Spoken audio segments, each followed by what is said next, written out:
Oops, huwag ka munang mag-scroll. May itatanong lang ako sa'yo. Naturuan mo na ba yung anak mo kung paano mag-ipon ng pera? What's up mga kaparenting? Thank you for tuning in to this channel and thank you for watching this video. And also, please don't forget to subscribe kung ikaw ay bago pa sa ating channel. Please don't forget to subscribe. Just click the subscribe button and the notification bell and maging parte ka sa lumalaking community of parents. And also, please don't forget to follow us sa Facebook page. So for today's video guys, pag-uusapan natin ang mga principles that will guide us paano ba natin tuturuan yung mga anak natin pagdating sa pag-iipon. Paano ba sila magsimulang mag-ipon ng pera. Alam mo ba na dapat ay bigyan natin ng emphasis na ang pagtuturo sa ating mga anak pagtungkol sa kaperahan. Ang Pilipinas ay isa sa mga bansa, lalo na sa ASEAN, tayo ang isa sa mga bansang pinakamababa when it comes to financial literacy. Maaaring magaling tayong dumiskarte, no? Parang sa tingin ko walang tatalo sa mga Pilipino pagdating sa diskarte ng kumikita o kitaan, no? Kaya lang mahina tayo pagdating sa proper budgeting, proper spending, and then savings. Kung kaya, in these modern times, napakamahalaga na ituturo dapat natin sa ating mga anak ang pagtungkol sa financial literacy because we can help our children build this kind of better attitude when it comes to financial management. So here are now the 5 principles na pwede natin gamitin at magbigay ng guidance sa atin ng mga magulang kung paano ba natin tuturuan yung ating mga anak ng tungkol sa pag-iipon. Una, our kids should start early. Kailan ba dapat simulang ituturo sa bata ang pag-iipon? Ang sagot dyan ay kung kailan sila natututong magtuturo-turo kung ano yung gusto nilang bilhin. Now, when my kids, in my experience, nung nagsimula yung mga anak ko, kapag nadadala ko sa sari-sari store, o kaya naman sa grocery, o kaya sa mall, nang natuto na silang pabili ako niyan, pabili ako nito, yon kahit ano na lang, dun ko na sila sinimulang i-expose kung ano ang pera, paano ginagamit ang pera. Guys, wag na nating antayin kung kailan tumanda yung mga anak natin, kung kailan sila maging teenager, saka mo sila i-expose when it comes to budgeting, when it comes to proper spending, when it comes to savings, kasi magiging problema mo yan. No?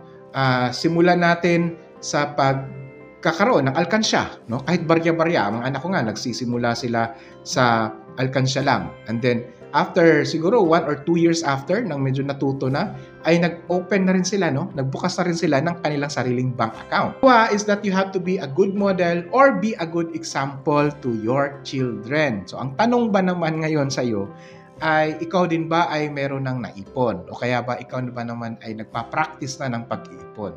So, kung hindi pa, you have to think now na simulan mo na, no? Sa taong ito is your opportunity na simulan mo na i-practice mo yung pag-iipon. Hindi lang dahil gusto mong ipakita sa anak mo kasi baka maging itsura mo niyan, napaka-ipokrita mo naman, no? Walang authenticity, but it is also for yourself, no? If you start practicing savings ngayon, ay mas magiging kapaki-pakinabang ito para sa iyong buhay din.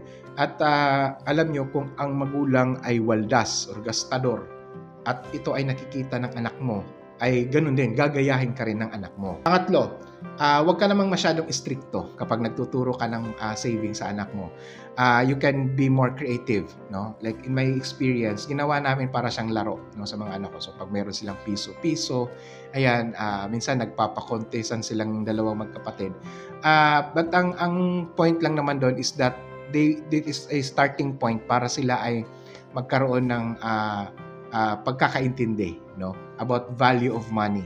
Tapos meron din kaming nilalaro, Millionaire's Game. Yan, isang magandang laro ng Millionaire's Game para sila ay matuto na paano pala tinitingnan ang value ng isang pera, paano pala bumibili ng assets. No, kasi sa Millionaire's Game, merong ganong simulation, di ba? Pang-apat is that give them the financial responsibility. So, turuan mo yung anak mo paano ba bumili na ayon sa kung magkano yung kanilang pera.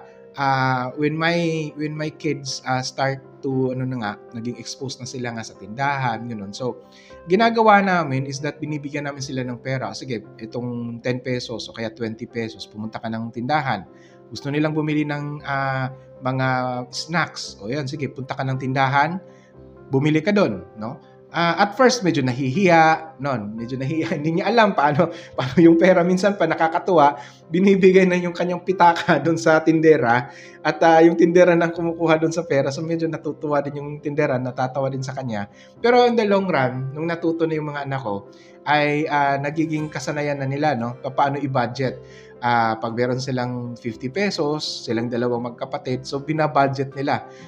Alam na nila kung ano yung kanilang bibili, nakakasya lang dun sa kanilang kaperahan. In this way, ay matutunan ng mga bata na yung pera ay hindi siya unlimited. Merong mga limitation. Ang pera is a limited resource na kailangan mong i-budget, no? Kailangan mong pagplanuhan kung paano mo siya gagamitin. Ang 5 ay dapat ay isali ang mga anak natin sa usapan ng kaperahan sa loob ng tahanan. So, in our experience, we involve our children lalo na sa pagbabudget. Kinukwento at sinasabi namin sa kanila, for this month, medyo may gipit tayo ha. Medyo magtapyas ng budget pagtungkol sa inyong mga snacks o baon naman sa school. So, nagtatapyas kami at alam nila yan, no? Kasi alam nyo naman, mga bata, mga maliliit na bata, mahilig kumain yan. So, sinasali namin sila. No, they are always aware of what is our financial situation, no, every month. Kasi every month gumagawa kami ng budget. So, alam na alam ng mga anak namin na ano yung sitwasyon. So, alam din nila na hindi dapat pabili ng pabili. So, kung may mga pagkakataon na napupunta kami ng mall, no, at dahil aware na nga sila, mataas yung kanilang awareness na medyo hindi kapos kami ngayon, ang pinunta lang natin dito ay isang mahalagang bagay lang o isang mahalagang kailangan puntahan, yun lang, no? Pwede kayong sumama, window shopping, tingin-tingin lang, but not to the point na kailangan tayong bumili ng gusto ninyo. But meron mga pagkakataon ganun, but by the time na i-explain namin sa kanila, ay naiintindihan naman nila. And in that way, guys, ang isang napansin ko ay natututo yung mga bata on how they can value or how they will value money. And also, they will understand the essence o yung importance of having a budget. So kung ikaw ay may tanong o opinion o reaksyon, please type in the comment section.